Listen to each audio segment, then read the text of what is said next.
Sarah Judge. I go by Ms. Judge. The kind of art I do is collage-based, so I collect vintage print imagery, and I either do it analog by cutting and repuzzling it together, or I do it digitally.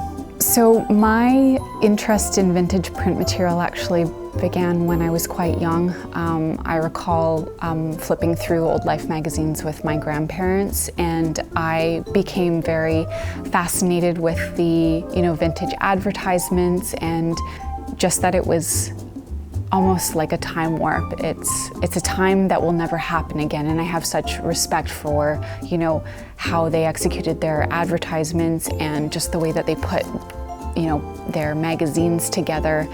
And I am really drawn to a lot of the vintage typography and the layouts, and that's in part why I got into doing graphic design. I mostly find my print material at thrift stores and antique shops online.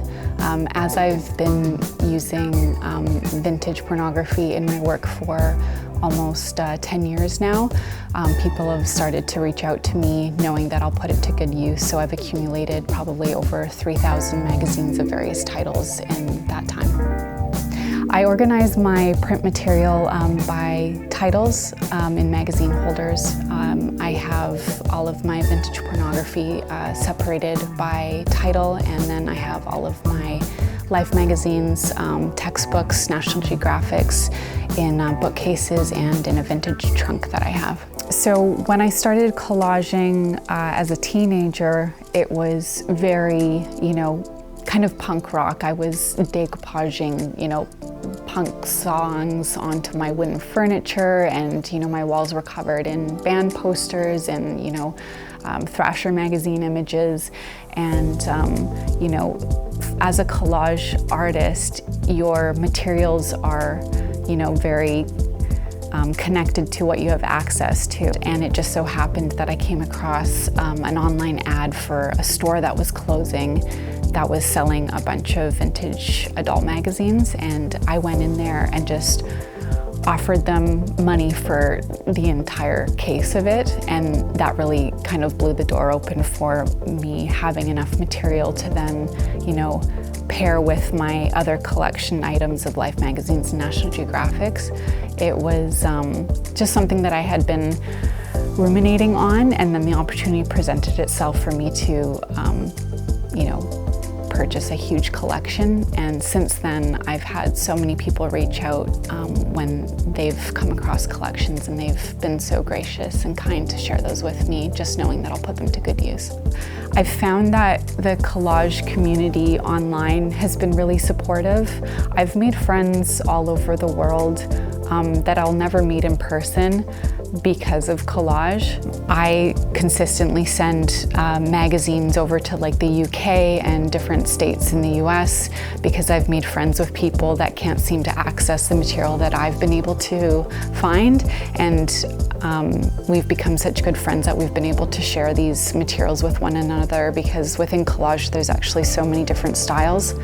I would describe mine as more clean, whereas someone else who uses more of a ripped and torn method might get a lot out of the material that I have no use for. So there's a big community around sharing in that capacity, and I'm really grateful for that. I've made some of the best friends I'll ever have just through collage online. I'm constantly accumulating illustrated Bibles and have a ton of Jesus content. It's always evolving, and I think a lot of the pieces that I will be bringing are kind of reminiscent of my process of going from surrealist kind of sci-fi stuff into more adult themed. I usually start my pieces by doing sheet grabs from magazines. I'll see an image and I'll have an idea for it in my mind, and then I'll look for supporting imagery to complete it. For the most part, I have the piece planned out in my mind prior to executing it just from those images that I've pulled from. I'm finding the art scene in Vancouver very different than when I first got started. I actually felt very supported within Vancouver over the years. But in the last couple, I've really pulled back from doing in-person markets and, you know, having my art in stores, just because I've found that the climate in which people have disposable income for artwork has declined, as well as there's lesser opportunities for outsider art to be displayed in the city.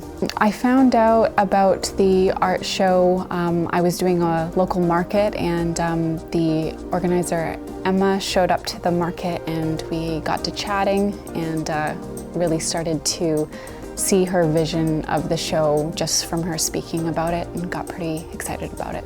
Some of the works that I'll be bringing, you might see that I'm a big science fiction fan.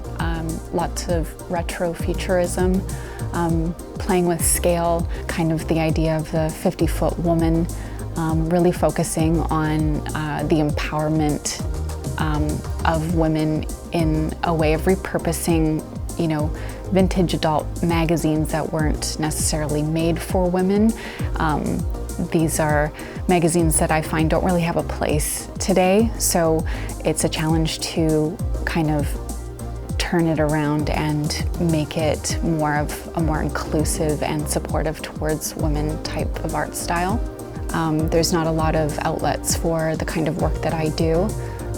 There's a misconception sometimes about why I do what I do and what my message is in using vintage pornography. So it's, like I said, very refreshing to have an outlet to show it and perhaps express, you know, where I'm coming from and why I'm doing it. I'm not necessarily doing this to like send a message. Maybe you see cigarettes in a butt and you get a giggle, and that's as much as I need to like